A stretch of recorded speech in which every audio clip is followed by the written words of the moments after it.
What's up, guys and gals? How is everyone doing? I got a good ass video for technicians, and it's more so for the gen techs because it's a specialty trade, so like there's not a lot of techs, and that's the reason why we can do this and use this to our advantage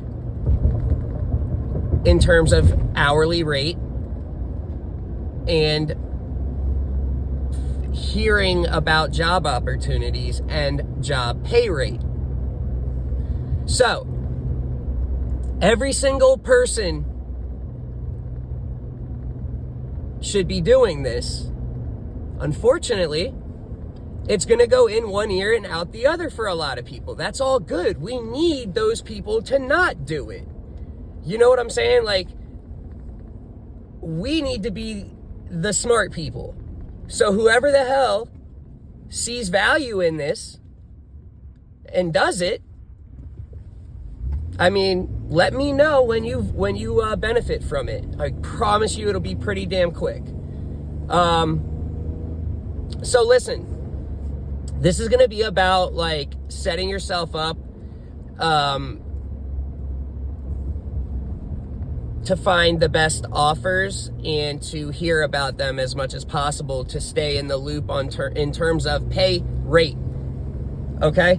Number one, resume has to be updated at all times. If you're...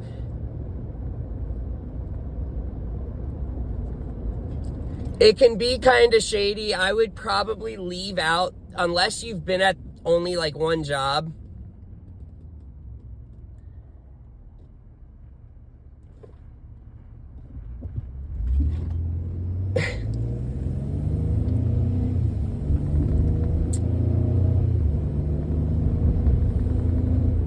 Unless I guess not. Like you're allowed, keep your resume updated.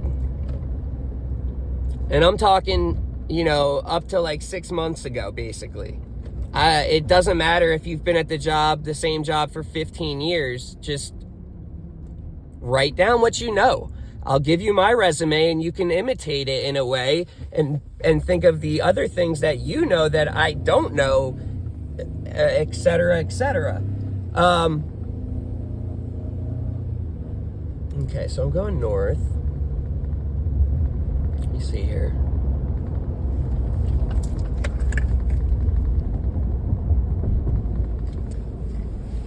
So we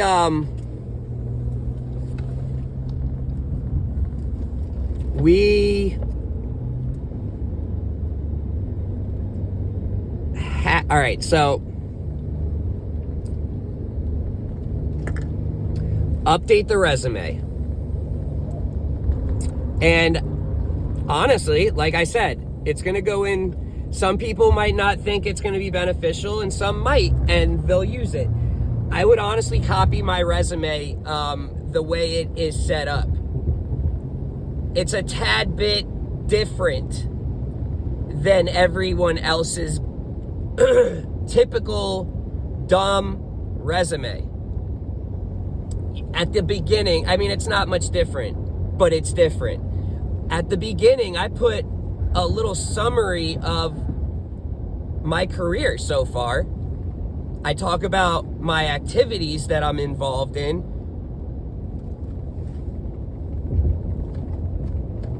the groups that I'm in. But like I said, most of it is a summary of each company that I was at. Because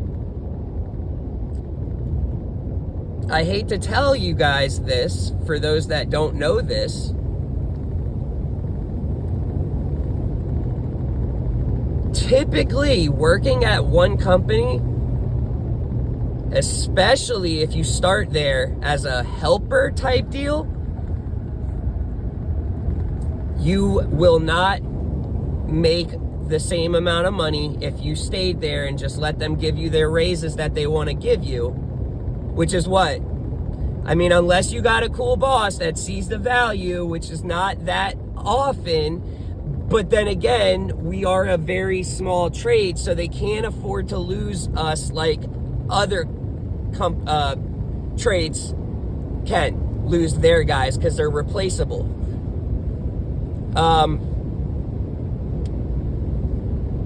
So, shit.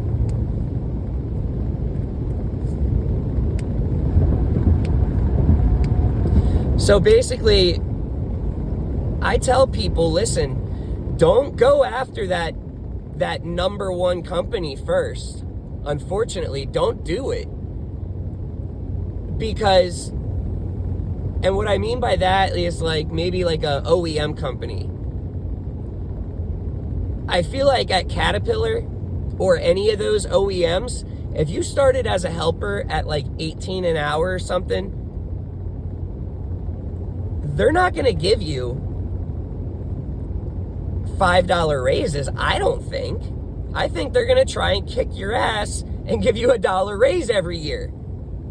And then it's, so 18, so then 20. So you got to be there 10 years to get to 30 an hour? Nah. No.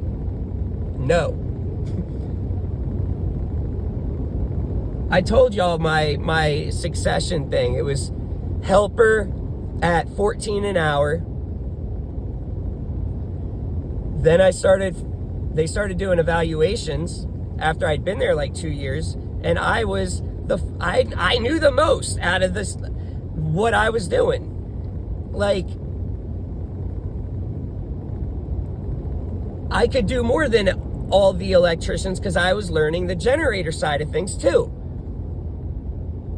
And so they tried to hit me with 16 an hour after I was like, hey, I need 18 because you guys are hiring these guys at 20 and I'm doing more than them. And it's straight up, the service manager even said that. It's on paper. You can see what I can do versus what they can do. And they gave me 16 and I think I was like, whatever. I was like, okay, thanks. Bye.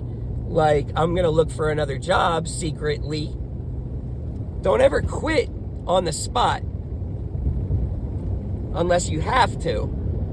Don't ever quit without trying to put a 2-week in and not burn your bridges. But I recommend jumping around because, well, all right. I worked for Generac and Kohler, got air-cooled certified, did installations for a full year, started doing my own installs with a helper, mounting the transfer switch. The digging crew would trench the electric. They would do the gas line.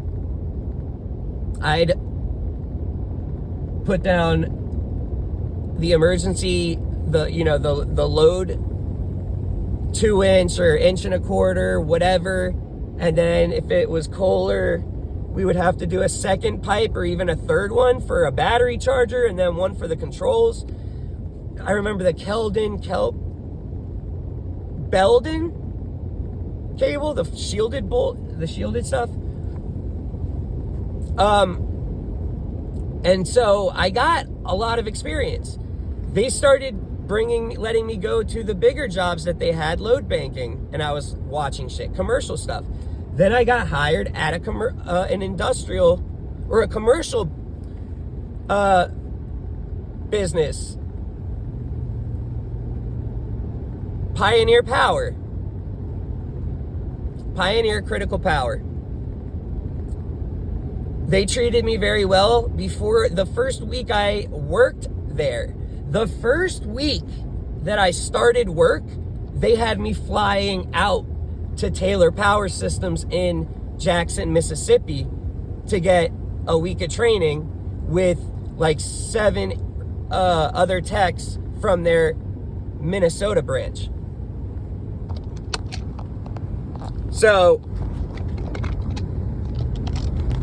that was badass. And so going from the residential thing to commercial, it was like a whole like it was such an awesome feeling because you knew, so like doing residential installs or residential PMs is nowhere near the same as doing commercial and industrial. It is a whole nother beast, and it is very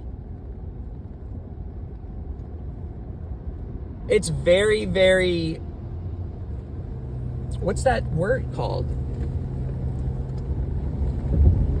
It can scare you. I mean, doing the oil changes is a whole nother ball game. Going from a gallon to 3 gallons to 20 to 30 to 50, it's a whole nother game. You have to be trained or you're gonna mess shit up. Huge spills, strapping stuff down, just towing in general. There's a lot of stuff you have to know or get experience with and get lucky and not fuck anything up. I mean, Pioneer, that manager, that was the first time I was towing shit, really. He set my own tow up. Guess what? He didn't put the freaking ball, he didn't put the hitch on the ball disengaged so that it was actually on the ball. He had it still locked, just resting on the ball. Thank God, right before I was about to go 80 miles an hour, I hit a bump going like 30 and it fell off. Just think about how bad that could be. That could have been a 5-car pileup, multiple dead. What's the lesson here? That anyone that tows is going to tell you, and it's true, you don't know this if you haven't towed before, or no one's told you, obviously. You don't ever let anyone hook your shit up. Unless you're there, you are doing it with them kind of guiding you so that you can make sure that the shit is locked. You do not ever let someone hook your shit up without you double checking it afterwards, basically. Do not ever.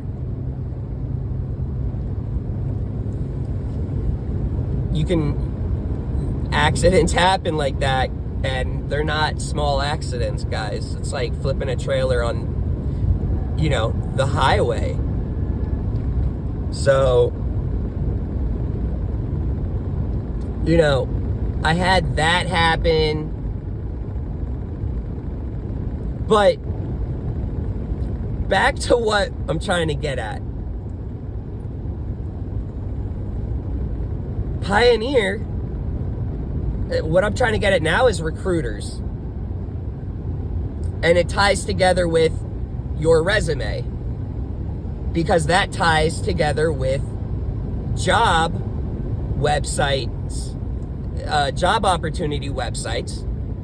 And that all ties in because the recruiters use every job opportunity website.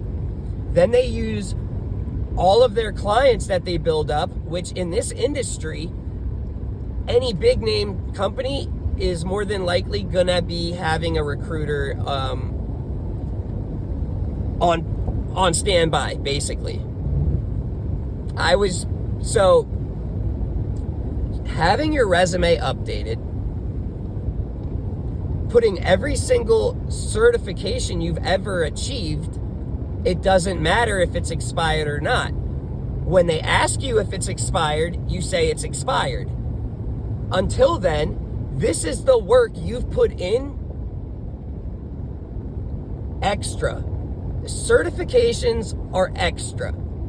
It means you are willing to do more, to learn more, you're interested more, and you want to be involved more. Don't let anyone be, you got to remove that because you're not certified anymore. No. I achieved my certification. I'm not saying that I am still certified. What I'm saying is I can do what the certified people can do. I don't care. Don't argue with my ass. If someone asks me if I'm certified, I'm going to say no. The fuck is wrong with you? Like, I'm still going to put down what I have achieved.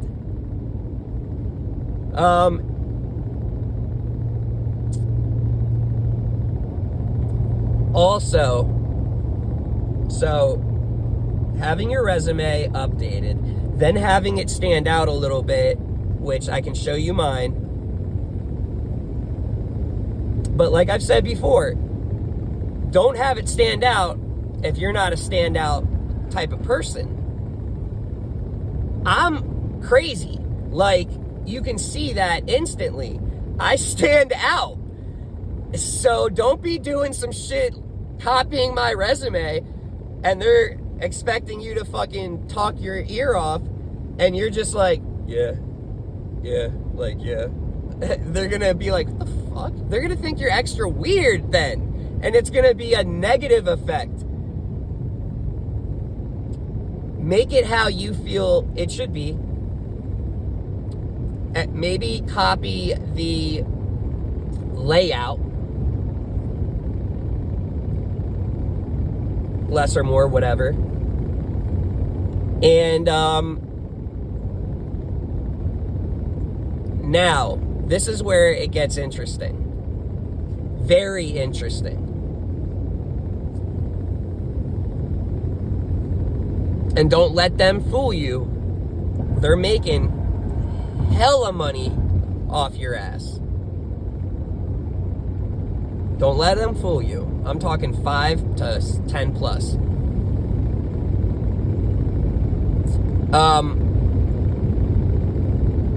Recruiters. Lynn.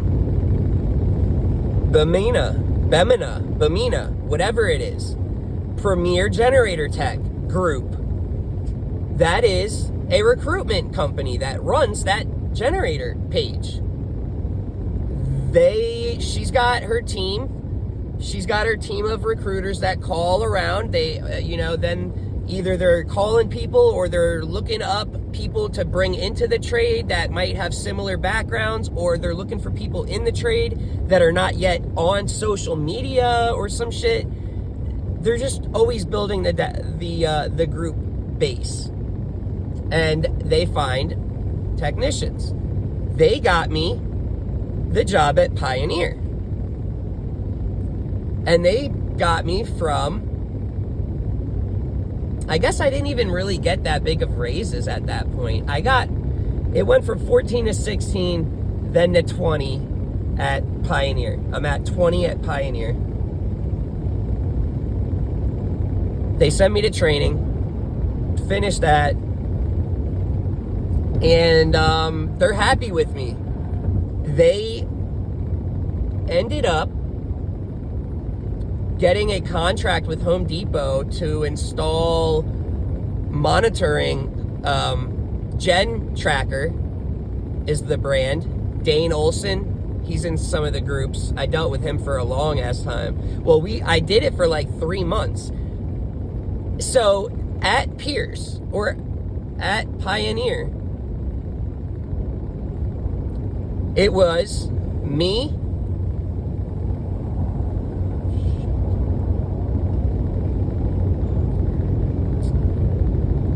I forget his name, Jamaican dude, and then Rudy Rodriguez. Rudy and the Jamaican dude had 10 to 15 to 20 plus years of experience on me. I remember Rudy asking me, this is how noob I was. He was asking me, how do I put the battery cables on a battery? And I was like red and black? Like, I don't fucking, what? Why does it matter? Like, so they were the beasts, and I was kind of like doing just PMs. That's literally it. It was PMs, or I was assisting them. And I did assist in like radiator swap outs, flywheel replacements, so splitting the end. splitting splitting it in half basically. And so me and two other techs, and the two other techs, Rudy's definitely like,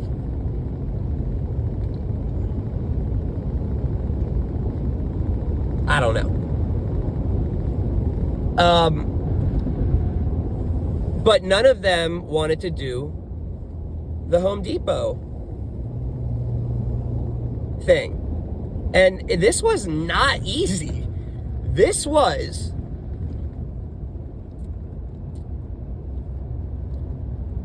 There was not pre-pulled wire, guys.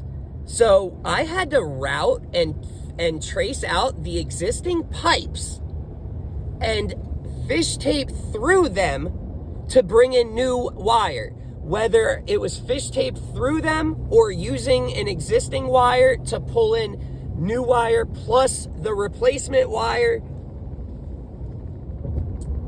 it was not easy. I mean, I got the hang of it and it got easier, and it all depends on the location.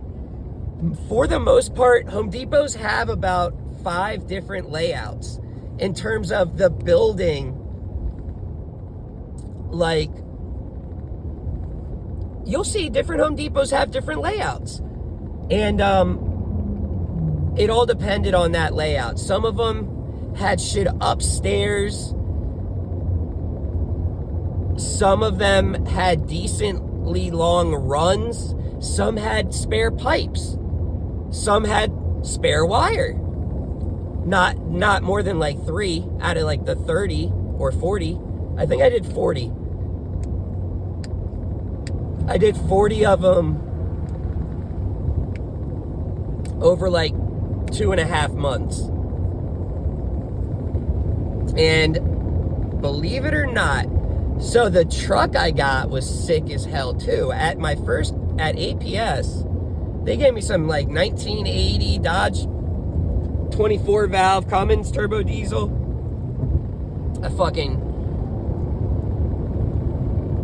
loved that truck. I mean, it was so loud, dude. I had customers being like, dude. I'm like, bro, I gotta stay. The AC barely works. But I ended up crashing that in a rainstorm. Not bad at all. Front bumper. I did bust the radiator. Went and drug test. Cleared. Everything's good. But that's when I got into like a transit or some bullshit. Pioneer though hooks me up with like a 2020, like it's like 2018, 2020 maybe. Nah, 2018 probably. And they gave me like a 2016 Chevy, what are they called? Like 2100, I forget, but it had a Knapheide enclosed, like walk-in sort of thing. I mean, if you were like 6 foot, you'd be uncomfortable. I mean, I'm 5'10", almost like 5'11". It's not much of a difference, but you can't stand up in it really. You're gonna just be kind of like, but it's still nice to have the insides, and then it had outside cabinets that you could open. That was sick. So, shit. I brought my dog with me. I didn't tell them this. But, I mean, I got a fucking dog. And so,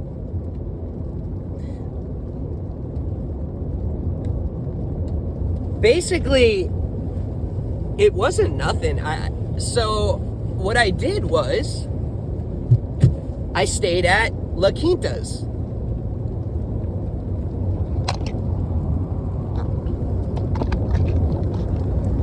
Right? For those of you that know La Quinta's, it's a pet-friendly place. And luckily, I would basically stay. I was hitting up Florida